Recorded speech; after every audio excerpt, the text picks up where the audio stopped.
ആഗോള കത്തോലിക്ക സഭയുടെ മാർപ്പാപ്പയായി ലിയോ 14 സ്ഥാനമേറ്റു.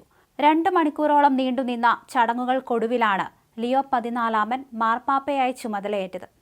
വിശുദ്ധ പത്രോസിന്റെ ഖബറിടത്തിലെത്തി പ്രാർത്ഥിച്ചതിനു ശേഷമാണ് സെന്റ് പീറ്റേഴ്സ് ചത്വരത്തിലേക്കുള്ള പ്രദക്ഷിണം ആരംഭിച്ചത്. ഇന്ത്യൻ സമയം ഉച്ചയ്ക്ക് 1:30 ചടങ്ങുകൾ തുടങ്ങിയത്.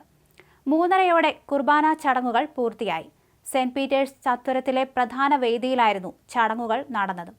ലിയോ 14 മാർപ്പാപ്പയുടെ കാർമ്മികത്വത്തിലാണ് സെന്റ് പീറ്റേഴ്സ് ചത്വരത്തിൽ കുർബാന നടന്നത്. കുർബാന മധ്യേ വലിയ ഇടയന്റെ വസ്ത്രവും സ്ഥാനമോതിരവും മാർപ്പാപ്പ ഏറ്റുവാങ്ങി. കുർബാനയ്ക്കൊടുവിൽ പത്രോസിന്റെ പിൻഗാമിയായി മാർപ്പാപ്പ സഭയുടെ സാരഥ്യം ഏറ്റെടുത്തു. കത്തോലിക്ക സഭയുടെ 267 മാർപ്പാപ്പയായിട്ടാണ് ലിയോ 14 ചുമതലയേൽക്കുന്നത്. ദൈവസ്നേഹത്തിന്റെ വഴിയിൽ നിങ്ങൾക്കൊപ്പം നടക്കാൻ ആഗ്രഹിക്കുന്നുവെന്നും സ്നേഹവും ഐക്യവും പ്രധാനമാണെന്നും ലിയോ 14 മാർപ്പാപ്പ പറഞ്ഞു. തന്റെ മിടുക്കുകൊണ്ടല്ല മാർപ്പാപ്പ ആയതെന്ന് ലിയോ 14 മാർപ്പാപ്പ പറഞ്ഞു. ക്രിസ്തു ഒന്നായിരിക്കുന്നത് പോലെ സഭയും ഒന്നാണെന്ന് മാർപ്പാപ്പ പറഞ്ഞു. വിവിധ മതസ്ഥരുമായുള്ള ഐക്യം പ്രധാനമാണ്. ഐക്യത്തോടെയും സാഹോദര്യത്തോടെയും മുന്നോട്ടു പോകണം.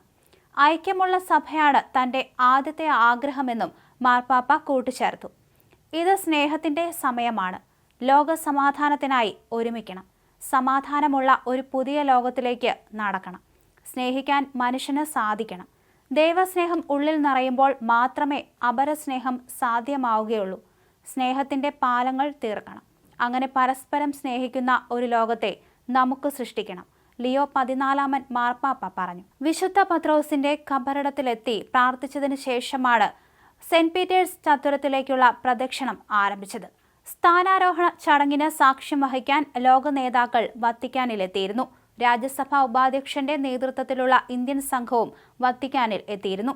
അമേരിക്കയെ പ്രതിനിധീകരിച്ച് വൈസ് പ്രസിഡന്റ് JD വാൻസും സ്റ്റേറ്റ് സെക്രട്ടറി മാർക്കോ റൂബിയോയും പങ്കെടുത്തു. ആയിരക്കണക്കിന് പേരാണ് ചടങ്ങിന് സാക്ഷ്യം വഹിക്കാൻ സെന്റ് പീറ്റേഴ്സ് ചത്വരത്തിൽ എത്തിയിരുന്നത്. സ്ഥാനാരോഹണ ചടങ്ങുകളിൽ പങ്കെടുക്കുന്ന ഇന്ത്യൻ സംഘത്തെ രാജ്യസഭാ ഉപാധ്യക്ഷൻ ഹരിവംശ നാരായൺ സിംഗ് നയിച്ചു. നാഗാലാൻഡ് ഉപമുഖ്യമന്ത്രി യാൻ തുംകോ പാട്ടണും സംഘത്തിലുണ്ടായിരുന്നു. Vice president JD Vance, state secretary Marco Rubio മാത്രമല്ല വ്ളോഡിമിർ സെലൻസ്കി തുടങ്ങിയവർ പങ്കെടുത്തു. സെന്റ് പീറ്റേഴ്സ് ചത്വരത്തോട് ചേർന്നുള്ള വത്തിക്കാൻ കൊട്ടാരത്തിലാണ് ലിയോ 14 മാർപ്പാപ്പ താമസിച്ചത്. ലിയോ 14 മാർപ്പാപ്പ താമസിക്കുന്നത് മുൻഗാമി ഫ്രാൻസിസ് മാർപ്പാപ്പ സെന്റ് മാർത്താസ് ഹോമിലെ സാധാരണ മുറിയിലായിരുന്നു കഴിഞ്ഞത്. അതിനിടെ സ്ഥാനാരോഹണ ചടങ്ങുകൾക്ക് ശേഷം വത്തിക്കാൻ റഷ്യ യുക്രൈൻ സമാധാന ചർച്ചകൾക്ക് ആതിഥേയത്വം വഹിച്ചേക്കുമെന്ന് US സെക്രട്ടറി മാർക്ക് റൂബിയോ പറഞ്ഞിരുന്നു. യുദ്ധം അവസാനിപ്പിക്കാൻ ലിയോ 14 മാർപ്പാപ്പ എല്ലാ ശ്രമങ്ങളും നടത്തുമെന്ന് അറിയിച്ചതോടെയാണ് വത്തിക്കാൻ സമാധാന ചർച്ചകൾക്ക് വേദിയാകുമെന്ന് മാർക്കോ റൂബിയോ അറിയിച്ചത്. ശത്രുക്കളെ പരസ്പരം ഒന്നിപ്പിക്കാനും മുഖാമുഖം കാണാനും പരസ്പരം സംസാരിക്കാനും പരിശുദ്ധ സിംഹാസനം എപ്പോഴും തയ്യാറാണെന്നും ആളുകൾക്ക് വീണ്ടും പ്രത്യാശ കണ്ടെത്താനും അവർ അർഹിക്കുന്ന സമാധാനം വീണ്ടെടുക്കാനും അതിലൂടെ കഴിയുമെന്നും തെരഞ്ഞെടുക്കപ്പെട്ടതിന് പിന്നാലെ മാർപ്പാപ്പ പറഞ്ഞിരുന്നു.